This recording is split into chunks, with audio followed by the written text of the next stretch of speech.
दो, वादा निभाओ। कुछ कुछ लोगों को थोड़ा बहुत मिला, आय का प्रमाण पत्र बड़े मुश्किल से बना। सीट से लेकर के पूरे बिहार में हम लोग जीत की गारंटी कर पाएंगे, इसीलिए जंग है। चुनाव के समय वोट लेने के लिए कह रहे कि ये 10,000 रुपए आपको, ये 10,000 रुपए से क्या होगा? He is someone who's often described as the glue that has held the Mahagatbandhan together. Meet Dipankar Bhattacharyya, who's the General Secretary of CPI-ML. Welcome to the print, sir. Sir, we have been going around in the constituency, in the district. How confident is the Mahagatbandhan of coming to power? I think our confidence comes from the fact that people had indicated their desire for change in 2020 itself. That was the first state to go to polls during the COVID lockdown period. Right. And that was a period when the NDA thought that there was no opposition, because in 2019 they had swept Bihar 39-1. So at that kind of a situation, Bihar had given a mandate which was very close. They had a very narrow escape, Nitish Kumar, in the previous election. So the people have made their intent clear. The indications are very clear. The writing on the wall is quite, everybody can read it. And this time round, it's a bigger coalition. We had 5 parties last time. It's a bigger coalition with 2 new parties, VIP and IIP, with considerable presence and influence in several districts of North Bihar. So North Bihar is where we did badly in 2020 and also in 2024. So I hope this time round we have a stronger coalition, a more balanced kind of coalition, more balanced kind of set of candidates across Bihar. And it is for the people. People are fed up. So they are actually, Bihar is ripe for change. So our confidence is actually comes from the people of Bihar who are looking for change. Before I come back specifically to talk to you about Bihar, just wanted to understand that, if you look at across the country, while the, footprints of the left has been shrinking, but in Bihar it has been rising. I mean, if you look at the performance last time, what you're expecting to do this time around, why is this so? No, because we are a movement-based party. See, our electoral presence may have been limited. We have been winning 5 to 7 seats on an average. But our actual impact and our role on the ground is far beyond our electoral numbers. So it's a party rooted in struggles, people's struggles. And Bihar is one state where the people, they know that they cannot survive, they cannot win any rights without really fighting for it. So people in Bihar know how to fight hard, how to unite and how to win their rights. And CPI-ML has been the party, the vehicle of that kind of struggle. Right. So that's why you find that in CPI-ML we have never been in power. We have been a party of people's movement. And I think it's that vitality of that, vigor of that struggle which keeps the CPI-ML going. Right. Last time you won 12 seats, you contested on 19. Many within the party were hoping that you will contest on a few more number of Not seats. just within the party, across Bihar. That was the perception that if only CPI-ML had some 30 seats to contest in 2020, probably the overall outcome would have been different. This time too, I mean, we wanted to contest for at least a few more seats from a few more districts. But so why did you decide on? I think because it's a bigger coalition, and then it has dragged on for too long, and even now there are some what they call friendly fights in a few states. So we thought rather than dragging it on and getting bogged down in kind of very that kind of seat sharing negotiations, let's move on. So we settled for 20 and decided, and with a very compact, completely united coalition. So we are fighting because we have to focus on the fight, because it has been SIR. So SIR has disenfranchised some potentially 10% people. SIR has been a very disruptive kind of exercise. And then there is electoral fraud, and we don't really know what kind of electoral fraud they are actually planning to perpetrate. So it's a difficult election. It's not going to be an easy election. The people are united, they are determined for change, but the government, with the double engine and the BJP in particular, they want to grab power. So they want to cling to power. So that's why we know that this is a very difficult election. There is a lot of tension, pre-poll tension, there is pre-poll violence. So rather than talking about seats, we should focus on the actual battle. So which is why the party decided to sort of sacrifice? Yes, obviously. Of course, many will say that we are the only party which had at least a notional increase in seats, 19 to 20, and RJD from 143 to 144 to 143. Okay, but it's fine. I think in the interest of larger political unity, and to considering the situation in Bihar is not just Bihar. The whole country is looking at Bihar. Right. So if we can win Bihar, it will be the beginning of the end of Narendra Modi. Yeah. Right. We saw the Mahagatbandhan manifesto being launched yesterday. A number of promises, I would rather say tall promises, have been made. For instance, the Tejasvi Patra says that one household, one member from each household in Bihar will be given a government job. I mean, 2.67 crore households in Bihar. How practical is this? Basically, exclude the households where already some people have some government jobs. And basically now look at the people who are actually working for the government of Bihar. See, the problem is there are millions and millions of people, young people, women, who we call scheme workers, volunteers, we give them different names and we don't pay them proper salary, proper wages, we give them incentives, rewards, honorarium. So if only the government has the courage and the honesty to admit that all these people are working for the government, and whoever is working for the government should have the recognition of being a government employee. So that's the first thing. And I think once the government takes its responsibility, for example, education, health, civic amenities, who will take responsibility for it? You can't expect the private sector to provide education in Bihar. You can't expect the private sector to ensure universal health care. So it is the government's job. So I think that once the government accepts its own responsibility and is accountable, it is certainly possible.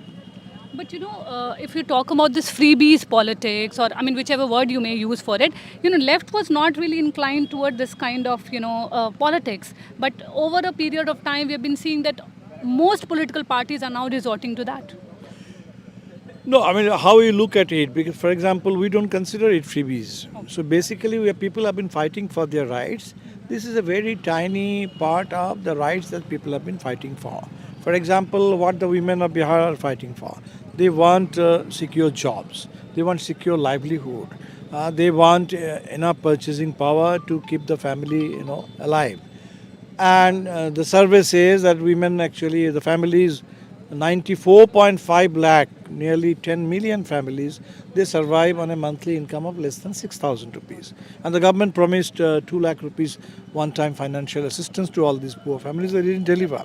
So I think if any government is actually delivering, so this is the minimum that the government should do. That's why I won't call it freebies. I will call it a very small part of partial recognition of the people's need, partial admission of people's rights, and people will be fighting for the entire rights. We are not going to look at it as just we are not going to accept it as electoral bribe. That's how it is being offered. But we are looking at it as a very small beginning of people's rights. But is it sustainable, and is it the right economic model to follow? No, obviously, you need more production, you need better distribution, and this, I mean, whether money, but at the moment, this monetary distribution. So basically, the questions are raised when people are getting something. No question is raised when big loans are exempted. The corporates, they run away with tax exemptions. So nobody actually those are the real freebies. Those are the real freebies when they run away with so much of loans, when they run away with so much of tax exemption, when Adani gets 1,050 acres of land with just 1 rupee annual notional. So that is actually the gift being given. And what the people are actually getting, this is not freebie. This is just a small recognition of, a very partial recognition of the people's needs. And because the poverty today, who will take responsibility for this poverty? It's because of the government's policies. You talk about development and there are no jobs. So if the whole growth is jobless, or what you call job loss growth, so who is responsible for it? The government will have to take responsibility. Right. We are sitting in a district which has a sizable number of the Muslim population. We saw the AIM chief yesterday. He spoke at length about if we can have a deputy CM from the Malhar community, why not have a Muslim deputy CM? Why has this not been done? No, this has not been announced, but this is definitely under consideration. I'm sure there will be more deputy CMs. That day what Mr. Gehlot said is, he just mentioned one name, but he said we will have a number of deputy CMs, probably 3. So definitely this will be happening. Right. And, Jungle Raj is one theme that has been, constantly applied to Bihar elections by the NDA, right from, Union Home Minister Amit Shah to PM. All of them have talked about how, it was during Lalu Prasad Yadav's regime. And at the same time, they have also questioned the ticket distribution. For instance, Sahabuddin's son has been fielded by the RJD. How do you counter all of that? See, they will talk about 30 years, 40 years ago, 30 years ago, or they will talk about 2047. So they will not talk about the 20 years that they have been in power. So people are actually interested in just getting answers from the 20 years of omission and commission what the government has failed to do. So people are talking about the balance sheet of the 20 years, 2 decades that these people have been in power. And talking about ticket distribution, you just look at it. I was talking about the BJP candidate list. So you just compare it with because Bihar has the caste census, right? Bihar has done the caste survey and we have caste data, latest caste data. And you will find that there is not a single Muslim candidate out of 101, and while they constitute more than 15% of Bihari society population. So, and the slogan is Sabka Saath, Sabka Vikas. So why are Muslims conspicuously absent in the entire list? And then again they will be talking so much about OBCs, paying lip service to Mahadalis, EBCs, and you look at the BJP candidates list. So there are 15%, the four dominant upper castes, they constitute 15 to 16% of Bihar population. But in the BJP candidates list, nearly 50% seats are reserved for them. So this is what the BJP doesn't talk about, and people are actually talking about this. And rest, I think, they will talk about why Deputy Chief Minister was not announced, okay? Why they won't field a single candidate. What about the candidature of Osama? Okay, see, I don't think it should be bracketed with Shahabuddin. Shahabuddin, obviously, he had his own criminal record, and we fought against him after Chandrasekhar's assassination, and we fought and he went to jail. He is no more. So Chandrasekhar and all the victims of terror in Bihar, I think they got their justice. And here is a new man, Osama. I don't think it's fair to bracket everybody together. That's not how you look at it. And now Osama will be judged on his own merit, what he proposes to do, what he does. And I think if the people are willing to give him a chance, why should we stop the people? Right. You must have seen that there is a new entrant in this Bihar election, which is Jan Suraj party and Prashant Kishor. How do you see his entry in Bihar elections, and what impact do you think it can have? See, initially there was a lot of curiosity around Prashant Kishor, but with every passing day, I think that curiosity is just on the wane. And the more farther one is from actually the ground reality of Bihar, the more is one interested about Prashant Kishor. On the ground, I don't really see much interest about Prashant Kishor, and there are reasons why. Because initially, Prashant Kishor, you will find that he was targeting the RJD, most. You will be talking about Tejasvi Yadav's lack of a formal school leaving degree or college degree and all. But then he realized that unless he talks about the government in power now, nobody is going to listen to him. So in the last 2 months, he started talking about Samrat Chaudhary, Ashok Chaudhary, Mangal Pandey, Dilip Jaiswal, and in fact, the last 10 days, he has been even complaining that Amit Shah is hijacking his candidates. And he started saying that the battle in Bihar is between NDA and his party, and India is no higher. Okay, he can claim that. But the point is, if his candidates are being pressurized to withdraw from the fray, why are they all extending their support to NDA, which he claims to be fighting for?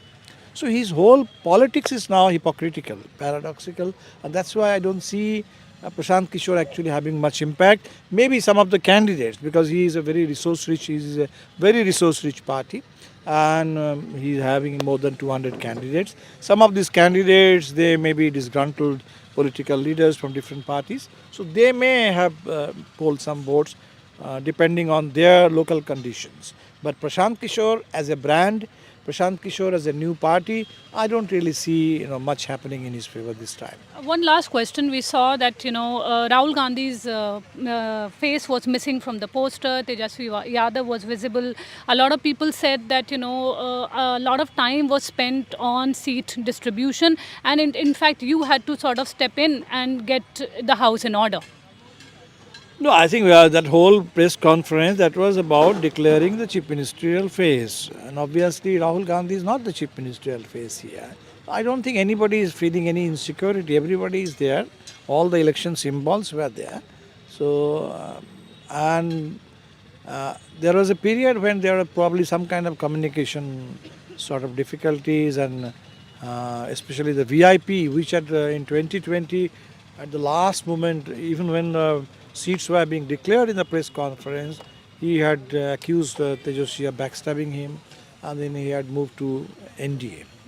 But then it was his experience with the NDA, the kind of humiliation that the BJP inflicted on him, that he decided that come what may, no more truck with the BJP.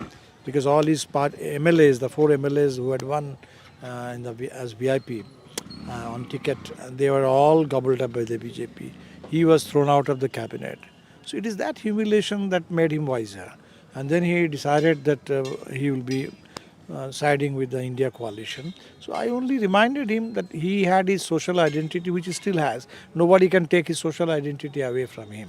But his political identity, which has only started growing now, he has joined the mainstream of the countrywide battle for social justice in defense of the constitution, against dictatorship, against this corporate plunder.